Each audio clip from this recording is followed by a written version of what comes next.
What we're going to be doing today is we're going to be going through the contract that I asked all of you to take a look at, and then we're going to be talking about contracts and due diligence.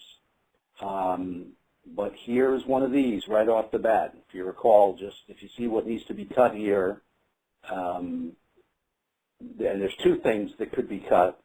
I'm sorry, there's just one thing here. So if you see what can be cut, just type in cut. And Jared, what should we cut? Yep, Jared has got it. It's the word significant.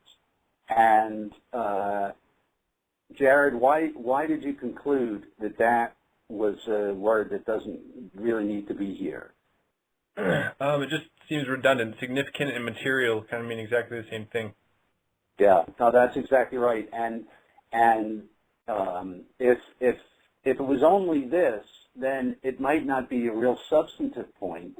However, if the phrase material adverse effect on lessee's business or financial condition appears in other places in the contract, and in those other places the word significant doesn't appear, then I think there's a pretty good argument to be made that the level of materiality or significance in this sentence is a higher standard than in those other references to material adverse effect. So Jared is he's pulling away here with the anti-windbag award. But what I'm going to do now is I'm going to share the contract. We're going to all look at the contract together, and I'm going to ask each of you to take turns talking about what you found in this contract. And we're looking for everything from substantive points to nitpicks, starting kind of generally at the top. But we don't really need to go in precise order, so you can backtrack if you want from wherever the last person was. But there's plenty of mistakes in this contract to talk about. So I'm just going to go down the list, and we'll be going through the list a bunch of times since there aren't that many of you. And just when I call on you, just to tell the group on the phone something that you found. So I'm going to start with Kristen. The first thing that I noticed was that it says stock purchase agreement, but the terms of the deal are that this is an equipment purchase. So I changed it. It's got the wrong name. It should either be equipment purchase agreement or asset purchase agreement or just purchase agreement, but not stock purchase agreement.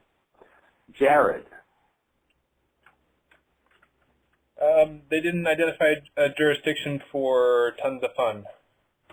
Yeah, in the lead-in here, when the seller is defined, it refers to Toys R Us Corp. And Idaho Corporation.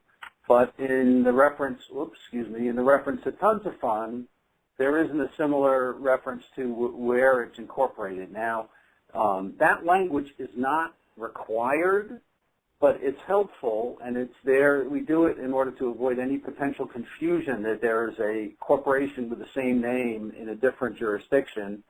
But even though it's not required, since we do it here with one of the parties, we should definitely do it with both. Kyle. Yep, the first whereas is spelled wrong. The first whereas is spelled wrong. That's a good catch. And normally, normally spell check would catch this, but I believe, that one's spelled right. It's the first one, sorry. It's I believe that when a word is in all capital letters, spell check doesn't work. But in any event, spell check only takes us so far. So that's a good catch. Rachel. Yeah. I said, I don't know, this might be a little bit key, but in the first whereas seller owns certain equipment that it proposes to sell the buyer, for sake of clarity, I'd seller in again instead of the it. But seller in again, I think that's fine. I don't think the it there is ambiguous because there's only one, one thing that it could refer back to, which is the seller, but it certainly doesn't hurt to change it to seller. Okay. Now we're gonna just circle back around again. Kristen? Actually, in the first sentence, I noticed that where tons of fun is mentioned elsewhere in the contract, there isn't a comma between fun and ink, so I deleted that one. Okay. Well, how do you know which is the right way? What's the one way we can tell with certainty what the name of a corporation is? Well, I based it on the first page of the exercise, the introductory page. Yeah. But normally, I guess I would just look it up. And where would you look it up? If I knew the state where they were registered, I would look up the register name. Yes, correct. The only sure, 100% sure way of knowing what an entity's name is looking at the document that's on file, the organizational document that's on file with the Secretary of State of the state where they're organized. Jared. Also, in the first sentence, after tons of fun ink, there's a space in between the period and the comma, and that space shouldn't be there. There's a little space there. That's a pretty good catch. I think, Jared, that's going to put you at least on the board for the Nitpick Award. That's a pretty good catch. And folks, this is the kind of thing that you might look at and say, well, come on, who cares about something like this, or what difference does it make? And the fact is, it doesn't really make a difference substantively, but a lot of the lawyers that you work for are nitpickers. I am a big nitpicker, and I'm going to catch this extra space every time, and I'm going to expect you to do it too if you're working for me. So obviously substantive mistakes are more important, but we care very much about the technical stuff as well. Kyle. In both of the whereas clauses, I removed on the terms set forth herein because I don't think that's necessary. Obviously, it's on the terms set forth herein, or else they wouldn't be there. Yeah, that's a good catch. Those words are completely unnecessary. I mean, the whereas clauses, these recitals, are the reason we have them, and you don't see them in all contracts. The reason they're there is they're there to help the reader understand what the contract is all about, who's doing what to whom. They're not supposed to create any substantive rights or obligations, and in many cases, contract doesn't have them, and it's arguable that in a contract this simple, you wouldn't use recitals like this. But certainly the words on the term set forth herein is just extra verbiage. Rachel. My capitalized equipment in the second whereas. Capitalize equipment in the second whereas, yes.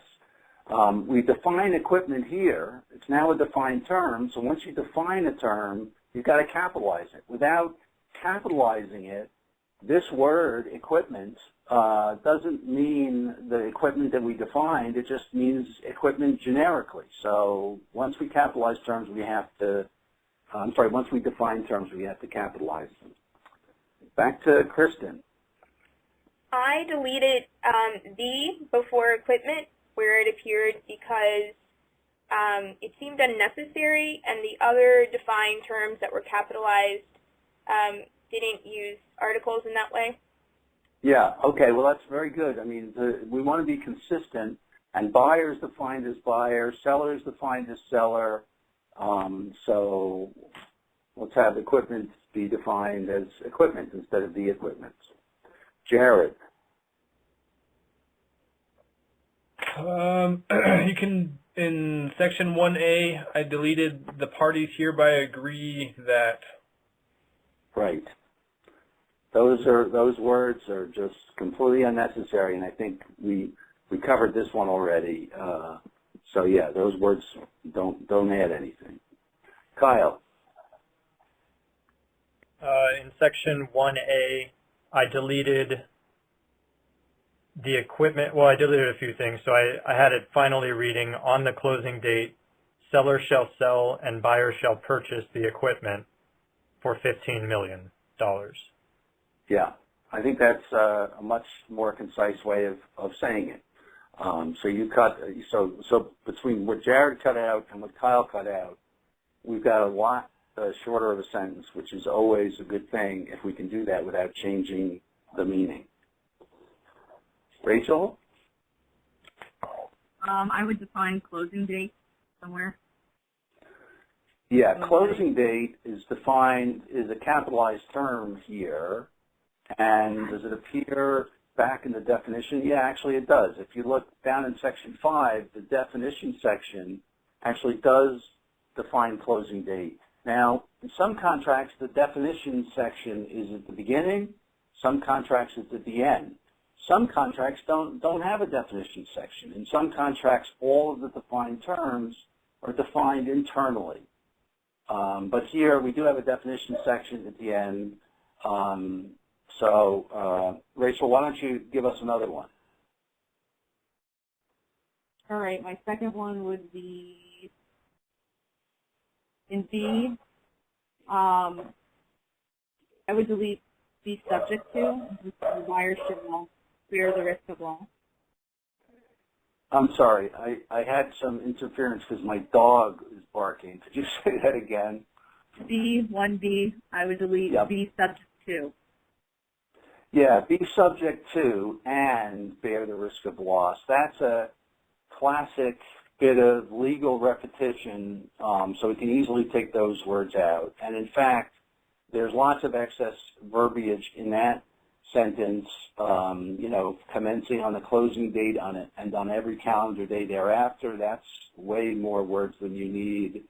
And then equipment generally, and as to any and all specific items of equipment, again, not necessary to say all that. So that's this is a sentence that just has many examples of legalese, gobbledygook, which we can simplify by cutting out a bunch of words.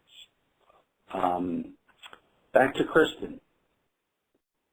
So in 1A, this is a little nitpicky, but I deleted the from before purchase price as well. And then in 1B, I changed on every calendar day to just the word continuing. Yeah, well, again, I mean, if it says commencing on the closing date, oh, I see. So you say commencing on the closing date and continuing thereafter. Yeah. I think if you just say commencing on the closing date, you don't even need to say continuing thereafter. I think continuing thereafter is certainly more concise than on every calendar day thereafter. But if you just say buyer shall be subject to the risk of loss commencing on the closing date, by itself, that expresses the concept. It's starting on that date, and if the provision doesn't state an end date, then it's pretty clear it just goes on from that point forward. Jared. In 1C, it is ambiguous. Yeah. So I changed it to seller. You could change it to buyer. It just kind of depends on what you want to go for. Yeah, it depends on what the deal is. Who is responsible for all costs of delivery? It is unclear because it could refer back to seller or it could refer back to buyer. It's ambiguous. Typically, the seller is responsible for this, but you'd have to find out what the business deal is. Well, so far that's the most substantive comment. So we're going to put Jared on the list for the substance award too, although there are things in here that are more substantive than that. Rachel. I would say deliver. I don't know if this is substantive, but I want to know more details about delivery. When, where, how, who is doing the delivery, who's doing the specific delivery. Yeah, I think that's very substantive as well. So Rachel will now be on the board for the substance award. Seller shall deliver the equipment to buyer. When, where, how, all those things need to be specified. Back to Kristen. This is a small group. You guys are doing a lot of work here. For Section 2A, I made a note that the enforceability provision was completely one-sided. It seems that it's only enforceable against the seller. Yeah. So in the reps and warranties of sellers representing that the contract is enforceable against it, and there's no corresponding rep by buyer that it's enforceable against buyer. So I think that's a good catch. And let me just talk about this enforceability representation for a second. It may seem somewhat strange to have a provision, a representation saying that the contract is enforceable, because if the contract isn't enforceable, what good does getting a rep do? You can't enforce it. The reason this is in here is because sometimes courts will hold parts of contracts not enforceable, not the whole, they won't hold the entire contract unenforceable, but they'll say we're not enforcing this one provision. That's why this rep is in here. It's a pretty customary rep, but it is customary also for all the parties to give that rep to each other. Jared. Also in 2A, the font of that section is either a smaller font or a different font. I'm not sure which. I think it's both. I think it's a little smaller and it's a slightly different font. And Jared, how would you suppose a mistake like that happens? Probably from copying and pasting. Absolutely, copying and pasting. When you're copying and pasting, which you're going to do because you're all professional plagiarists now, you start with forms, and then as you add provisions, you're often borrowing them from other contracts or other forms. When you do that, not only do you need to make sure that when you import or paste that provision, that you're pasting it in a way that keeps all the formatting and style of the document into which you're pasting it. You also need to pay careful attention to make sure that it substantively meshes with the contract into which you're pasting it as well. So, for example, if the piece of language that you're pasting has capitalized terms in it, has defined terms in it, you're going to want to make sure that those terms match defined terms that are in the contract you're putting that language into. Kyle. I think, well, a couple things on Section 2B. It says environmental liabilities. It seems like, I don't know that that title is particularly appropriate for that. I would say it's completely inappropriate. Let me let me just stop you there. I want to make sure everybody, since there are these incredibly valuable prizes at stake here, I want to keep everybody limited to one comment at a time, and particularly since this is such a small group, you're all getting plenty of chances. But yes, the heading is wrong here. Now, is that a substantive issue? No. The headings in a contract are generally considered not to be substantive. They're just there as guideposts. But one of the things we're trying to do when we're working on contracts is to make them as user-friendly as possible. And having misleading headings is not user-friendly. So we would probably want to change this to something like, title, as opposed to environmental liabilities. Rachel. Looking at C2C, is this appropriately placed in the rep section? That's my suggestion is that it's not. Yeah, with Section 2? C. C. You said 2C, right? Yeah, because I thought that rep or seller has, seller is not. Yeah. The reps are statements of fact. Is this a statement of fact? No. And the tip-off here is the word shall. This is a promise. This is a covenant. So it needs to be moved. Now, it's either a covenant or it could be a closing condition because it says they have to do this no later than the closing date. So this really could be put in the contract either as a closing condition to buyer's obligation to buy, or to put it as a covenant of seller, but it is not representation. Back to Kristen. For section 3, Yep. the first line of section 3, actually after the period and between the title closing conditions, it looks like there's less space as far as formatting goes compared to all of the other section headings. Okay, so you're looking, you're looking where I just highlighted, correct? After the heading? Right before the title closing conditions. Oh, right before the title closing conditions. Okay, so you're looking here, Mm-hmm.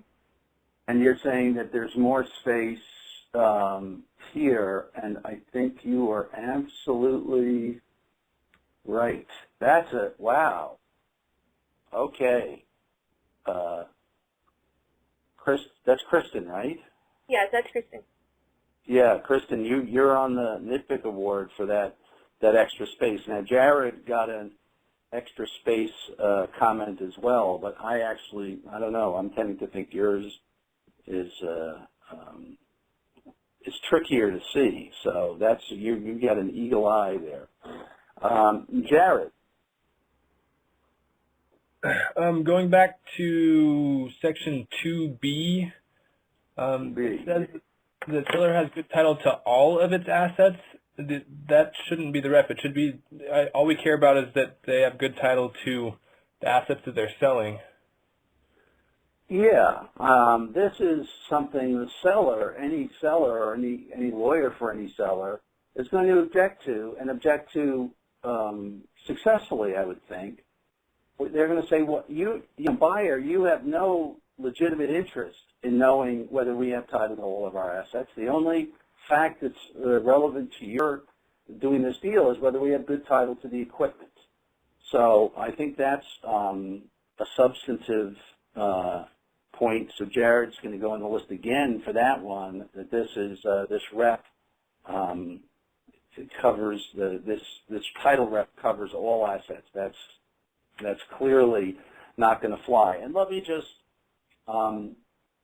step back here and talk about the philosophy when you do a first draft. Buyer's doing the first draft of this agreement, and if you're the buyer doing the first draft of an agreement, or you're doing the first draft of any agreement, the question is, do you put provisions in like this that you know the other side is going to object to, and you know when they object to it, you're going to have no basis for defending it, and you'll just have to agree to their change. And my philosophy, I'll just tell you my philosophy on that, was not to do that. To me, that's gamesmanship. If I can defend the position that I started with in the first draft, then that's fine. But if it's just seeing what I can get away with, and knowing that if the lawyer on the other side is paying attention, that I'm not going to get away with it, to me that's just a waste of everybody's time. And that's what this would be. This is, there's no justifiable basis for this provision. Kyle. I guess this is another comment that might come from the seller's side, but in section 3A1, or I, it says, it seems a little bit broad. If I was the seller, I would maybe want there to be some sort of standard involved. It pretty much leaves the buyer with an opportunity to void the contract just by saying, oh, I don't think this is in the satisfactory condition. I might want it to be like satisfactory for some specific purpose or have some sort of standard involved in it. Yeah, I agree. And I think we're going to put Kyle on the list, the substance list, for the satisfactory condition issue. This is totally one-sided in favor of the buyer. It pretty much gives the buyer an open-ended right to say the equipment's not in satisfactory condition, and no seller is going to agree to that either, because essentially that gives the buyer an option to close or not to close, and the seller's not going to want that. So the one way of fixing this or addressing it not that well from the seller's perspective, but does protect them a little bit, is to say that the buyer has reasonably concled that it is in satisfactory condition, so that buyer at least has to be reasonable about it. A better way would be if there was some objective standard that you could apply, which may be difficult to come up with here, depending on what kind of equipment it is. Another approach, what I would try to do if I was the seller, is I would try to get the buyer to inspect the equipment before we sign the contract, and then change this provision to basically say, buyer, before closing, can inspect the equipment again and can walk away from the deal if it determines that there's been a change or even a material change to the condition of the equipment since the date that they inspected it earlier. And that would tie that buyer's hands even more. But Kyle, you're definitely right. It's way too open-ended. And let me just point out one thing. You said the buyer could void the contract. Technically, that's not what would happen here, because this is a closing condition.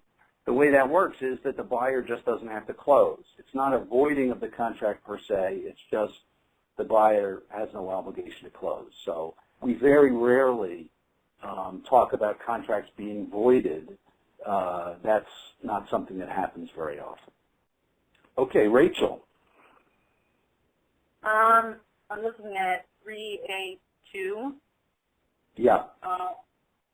That's not a condition. What's the condition? Is it the legal opinion must have been delivered? Is it?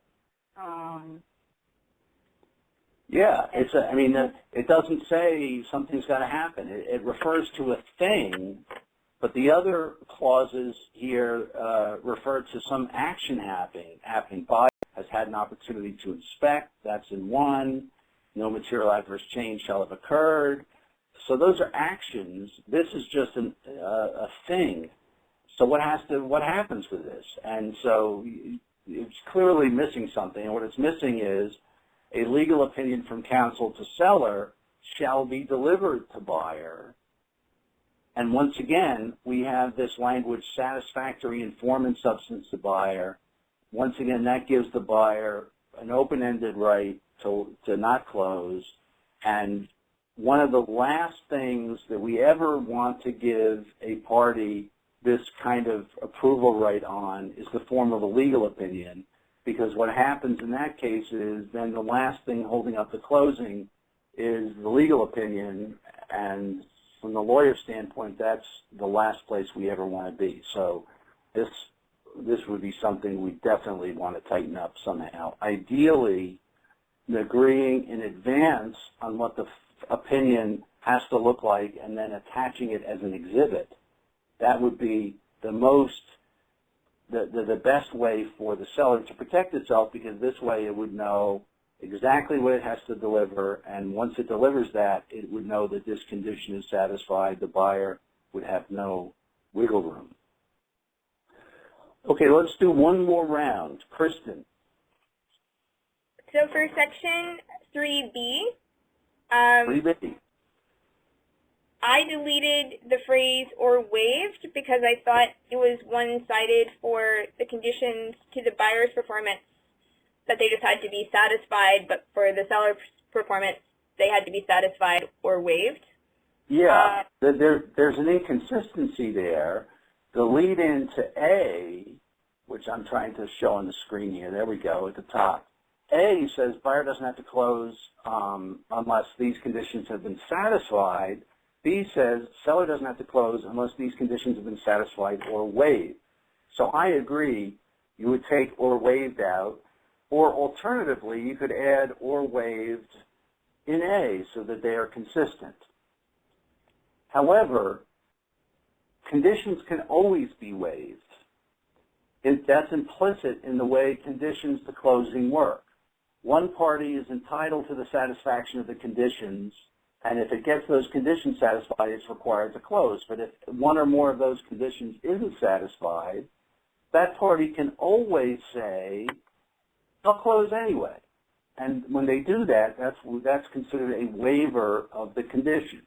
So the right to waive conditions is implicit, so we really don't need to say it. But I agree that it is problematical that it says or waived in one place here and not in the other.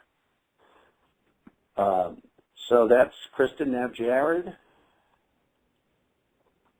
In the heading to section 4, there's an extra space before covenants in the underline. Whoa, look at that. Jared, that's I got to put you on this nitpick list for the extra underlining.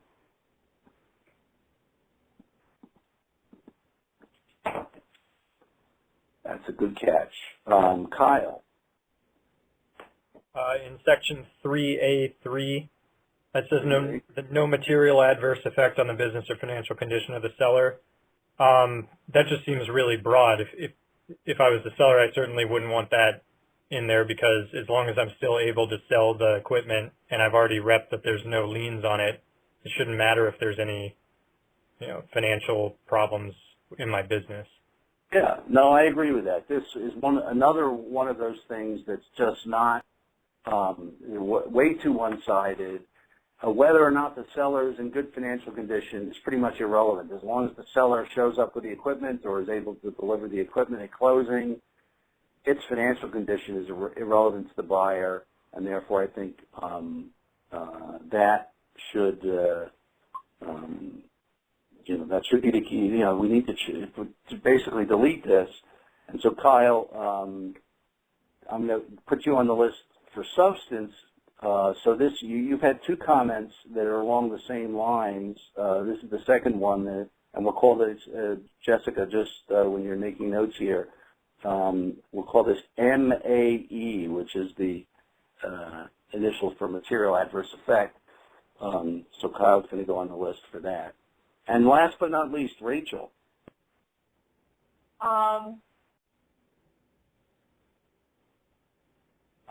Let's see, the section reference for purchase price in section 5, is it correct? Yeah, purchase price has the meaning set forth in section 2.1, and if we go back and look at section 2.1, we realize there isn't even a section 2.1. This document isn't numbered that way. It's really section 1A where the purchase price is defined. And so when you're going through contracts, one of the things you always want to look at is the cross-references to make sure they are they're correct, because they often aren't. Okay, I just want to, I'm going to figure out who wins the valuable prizes in a second, but I just wanted to point out to you what I think is the single most substantive point here that none of you caught, and it's in the first whereas clause. Notice how equipment is defined. What equipment is being sold under this contract? It doesn't really say. It just says certain equipment. This is, I think this bad drafting results in this not even being an enforceable contract, because the subject matter is so uncertain. Typically, if it's a laundry list of equipment, there are a number of different pieces of equipment. What you do here is you would say seller owns the equipment that's listed on Schedule A, define that as equipment. But one way or another, we need to define equipment more precisely to have this contract work. Okay, you guys did a good job, so we're going to leave this. And now I've got to make the very difficult choice here of who's going to win these valuable awards. And I think the nitpick award to Jared, because the other contestants just had the extra space, but Jared got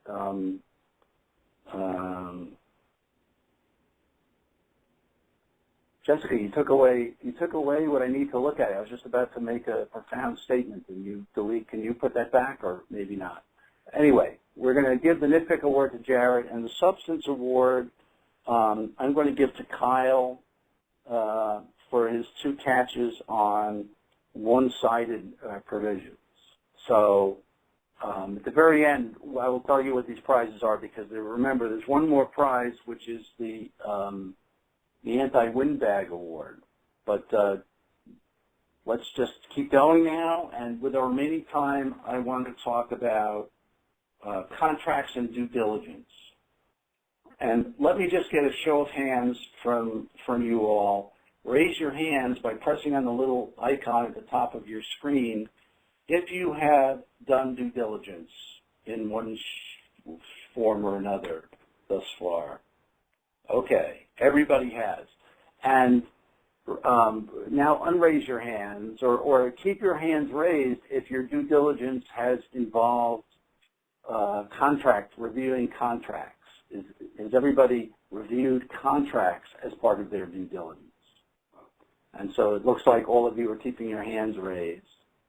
And then I'm going to ask you one more question about your due diligence exercises or assignments. Keep your hands up if you felt like you had a very clear understanding of what it was you were supposed to be looking for in the documents that you were doing due diligence on.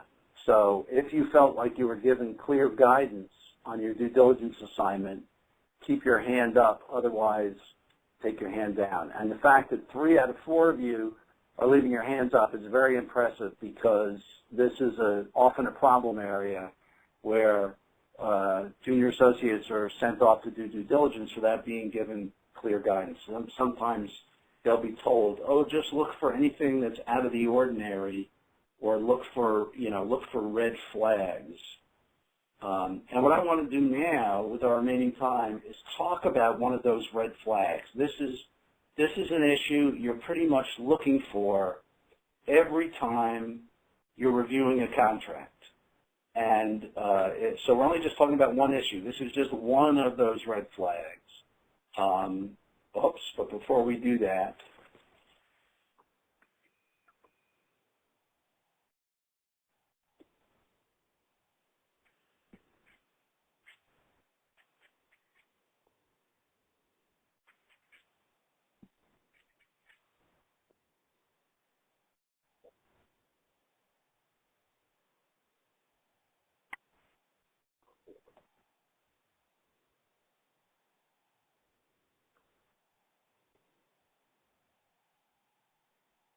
maybe I've stumped you guys on this.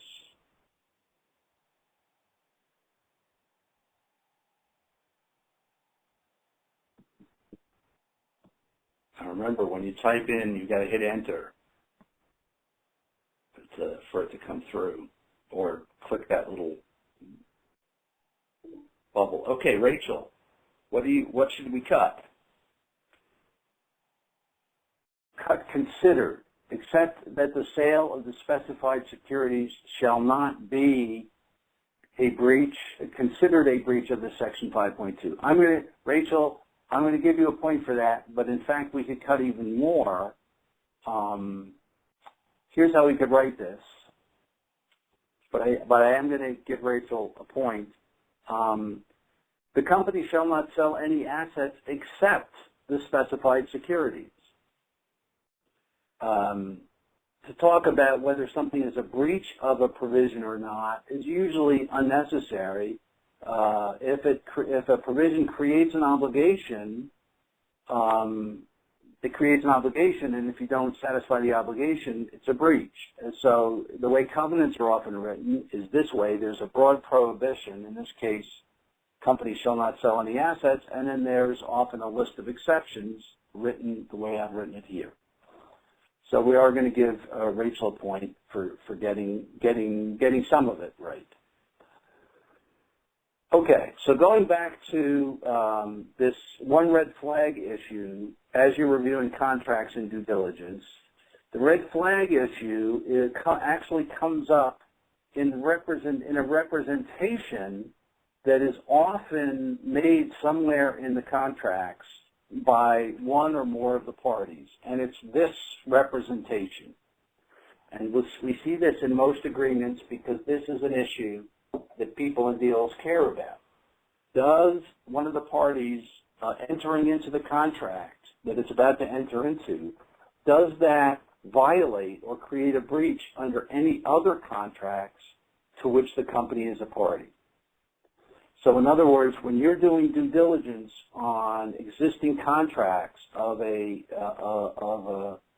company or an entity that's about to sign a contract and enter into a transaction, is there anything in those existing documents that you're reviewing that would prohibit, or have a default under those other agreements triggered by virtue of the company entering into this new transaction? So let me illustrate what I'm talking about here with a diagram. Party A has an existing agreement with Party B under which it's agreed not to do something. Party A has agreed to a covenant in which it's agreed it shall not do X, whatever X is. Doesn't matter what X is. So that's its existing contract. Now Party A is negotiating a new and unrelated transaction with Party C, in which Party C wants Party A to agree to do X. If we allow Party A to sign this contract with Party C with this provision in it, this is a problem. This is what we call a conflict between agreements. And it creates a bunch of bad consequences that we almost always want to avoid. So when you're doing due diligence on contracts, existing contracts of a company, what you're looking for are provisions like the one here with Party B that would by their terms prevent or restrict the party who signed the contract, which in this case is Party A, from performing its obligations under this new contract that it's about to sign. So what could X be? X could be literally anything, but this is a list of some of the more common kinds of provisions that X is going to be, or that we're going to find problems with. And let's just look at the first one on this list: incurrence of debt. So let's say Party A has an existing bond indenture, and that's the contract with Party B, and there's a covenant in there that says Party A will not incur debt, or will not incur more than X dollars of debt, or will otherwise restrict Party A's ability to incur debt. Now Party A is doing a deal with Party C where it's going to be borrowing money from Party C.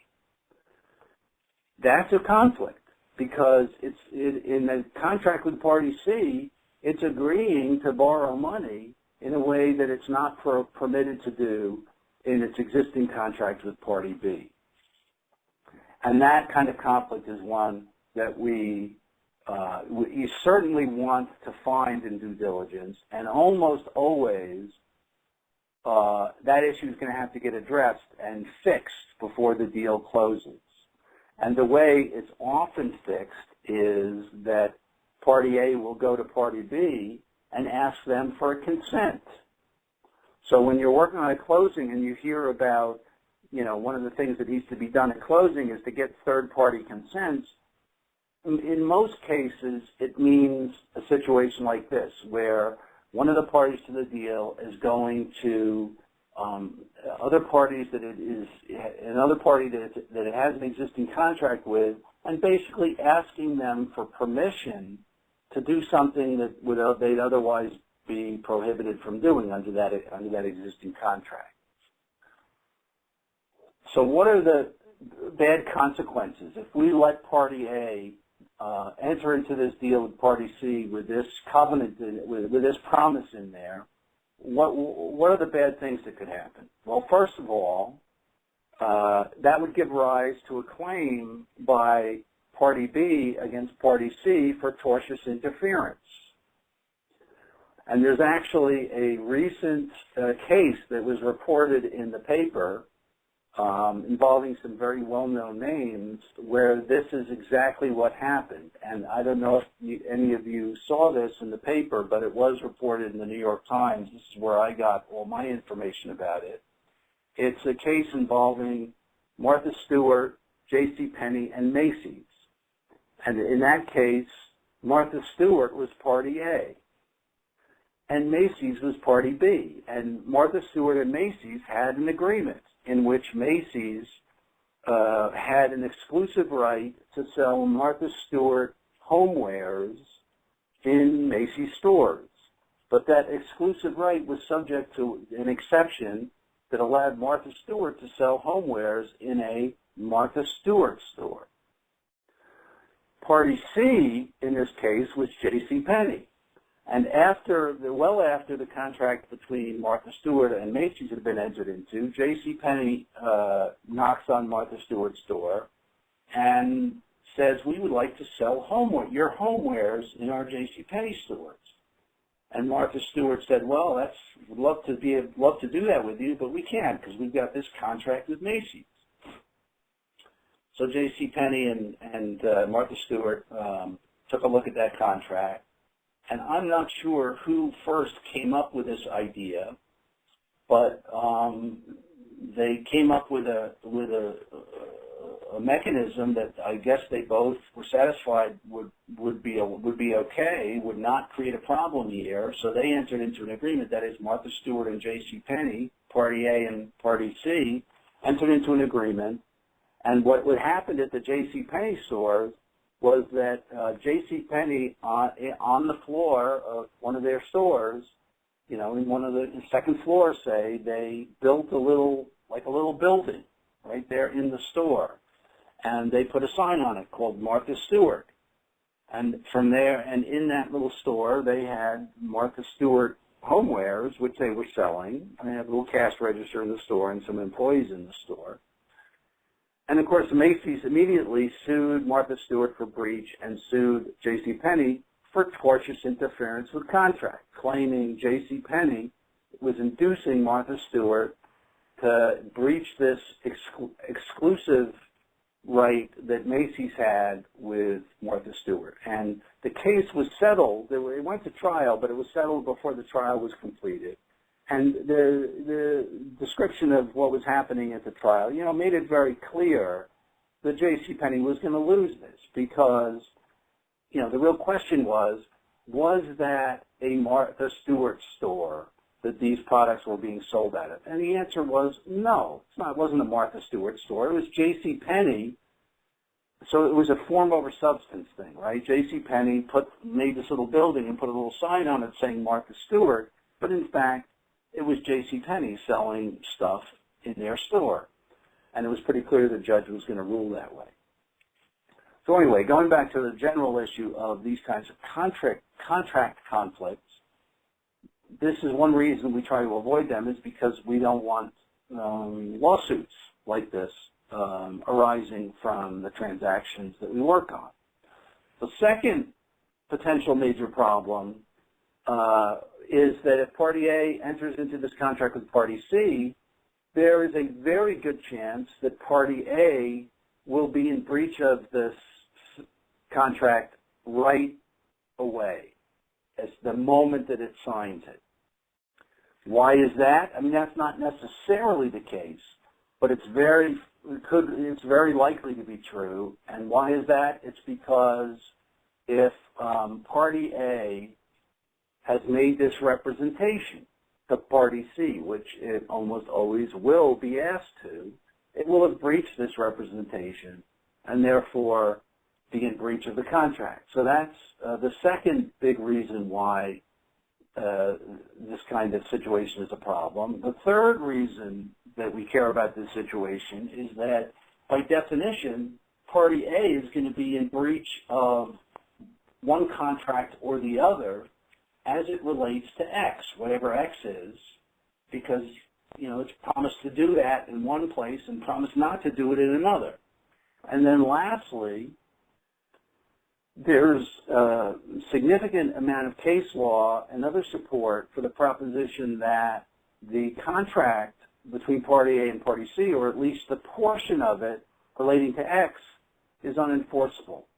And enforceability is what we're always, you know, going for when we work on contracts. We want the contracts that we create in our deals to be enforceable.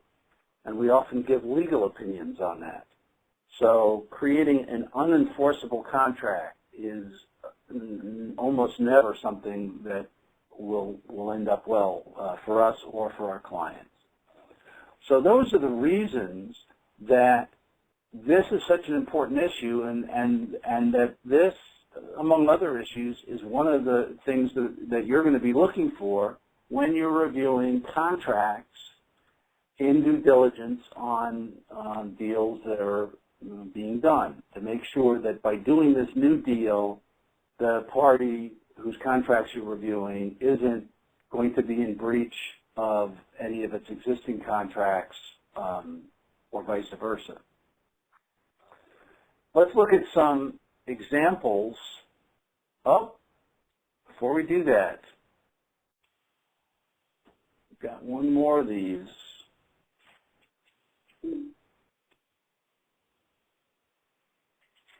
Rachel.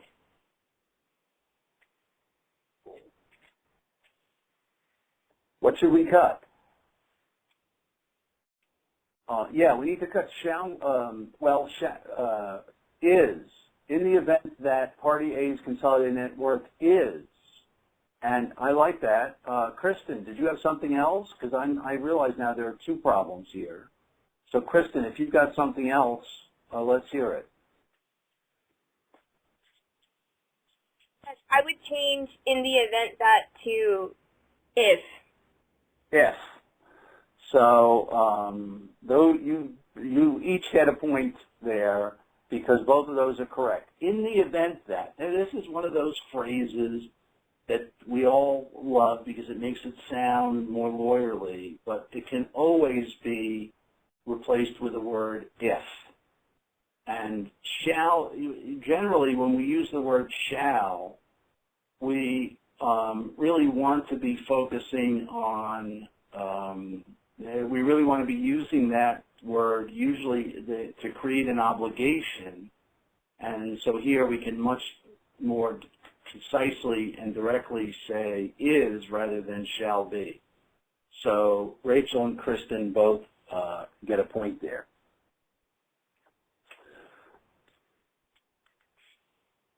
I'm just going to we're just going to ask you to look at a couple of examples of provisions that might or might not create a potential conflict between contracts. And so let's take a look at this one. If lessee fails to make any payment hereunder when due, this is a provision in a lease. So if lessee fails to make any payment hereunder when due, it shall not make any other payments under any other lease to which it is a party, so long as such failure continues. So the landlord, the other party to this lease, has this bright idea, says to its lawyer, why don't we put a provision in here that says if the tenant, the lessee, isn't paying us our rent, they shouldn't be paying rent to their other landlords. I don't want to, I don't want to look like a schmuck. If they're not paying me and they're paying everybody else, that would be terrible. So I want insurance against that. And what I like is a provision that says if they're not paying me, they can't be paying anybody else. And what's the advice that we have to give to the landlord here when they ask us to put that provision in there? Our advice is going to be, sorry, we're not going to, this is not a good idea. We cannot put a provision in here that requires the lessee to violate its other leases. And it certainly will be doing that if it obeys this covenant and stops making payments to its other landlords. That is never going to be enforced. And not only that, you could get, sued for tortious interference. So even though to the business person this might seem like a great thing to do, this is one of those situations where we're going to have to give them legal advice and tell them that they shouldn't be doing it. And actually, I'm going to skip this next one because I think this is, I don't want to go over time here, and I want to award the prizes, these valuable prizes, and I'm going to be sending them to you. Actually, Michelle, I will be sending all 3 of these prizes to you, and I will ask you to distribute them. They're all the same. They are they're not that valuable. I'm sorry, I've been lying to you. They're really not that valuable. They are Starbucks gift cards. And so Jared's getting one for the Nitpick. Kyle is getting another for the Substance. And on the Anti-Windbag Award, it looks like Rachel and Jared are sharing one. And that may be a little tricky because I'm not sure that you can get 2 things at Starbucks for the value that's on these cards, but on one of these cards. But I'll let Rachel and Jared work that out among themselves. Okay. So I will be sending those prizes on, and we're now at the end of our time. So I'm going to throw the floor open to questions. See if anybody has any final questions. And if you do, please type them in the Q&A box or type them in the chat box or raise your hand. And in any event, I'm glad we were able to do this. I hope it's been useful. And I'm hoping I have a chance to work with you or see all of you at some point in the future again. So at this point, I'll just wait a minute to see if there are any final questions. Thank you, Charles. Okay, well, you're welcome. It's my pleasure.